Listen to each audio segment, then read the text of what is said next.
ನಮಸ್ಕಾರ ಗೆಳೆಯರೆ, ನಾವು ಇವತ್ತು ಸಾಮಾನ್ಯ ಜ್ಞಾನದ ಪ್ರಮುಖ ಪ್ರಶ್ನೋತ್ತರ ಬಗ್ಗೆ ಚರ್ಚಿಸುತ್ತಿದ್ದೇವೆ. ಈ ಪ್ರಶ್ನೆಗಳ ಉತ್ತರ ನಿಮಗೆ ಗೊತ್ತಿದ್ದರೆ ಕಮೆಂಟ್ ಮಾಡಿ ತಿಳಿಸಿ ಮತ್ತು ವಿಡಿಯೋವನ್ನು ಕೊನೆವರೆಗೆ ನೋಡಿ. ಪ್ರಶ್ನೆ: ಬೆಳ್ಳಿಯ ರಾಸಾಯನಿಕ ಸಂಕೇತ ಯಾವುದು? Option A KBAgCsBc.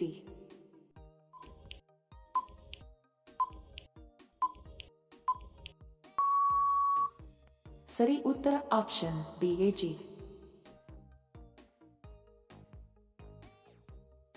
ಪ್ರಶ್ನೆ: ಈರುಳ್ಳಿ ಮತ್ತು ಬೆಳ್ಳುಳ್ಳಿ ವಾಸನೆಗೆ ಕಾರಣವಾದ ಅನಿಲ ಯಾವುದು? ಆಪ್ಷನ್ ಎ ಸಾರಜನಕ, ಬಿ ಸಲ್ಫರ್ ಡೈಆಕ್ಸೈಡ್, ಸಿ ಇಂಗಾಲ, ಡಿ ಆಮ್ಲಜನಕ.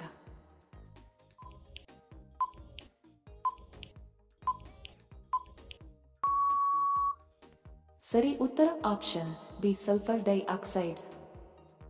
ವಿಡಿಯೋ ಕೊನೆವರೆಗೂ ನೋಡಿದ್ದಕ್ಕೆ ತಮ್ಮೆಲ್ಲರಿಗೂ ಧನ್ಯವಾದಗಳು. ಮತ್ತೆ ಭೇಟಿ ಆಗೋಣ ಇಂಟ್ರೆಸ್ಟಿಂಗ್ ವಿಡಿಯೋದೊಂದಿಗೆ. ಅಲ್ಲಿಯವರೆಗೆ ನಮಸ್ಕಾರಗಳು. ಜೈ ಹಿಂದ್.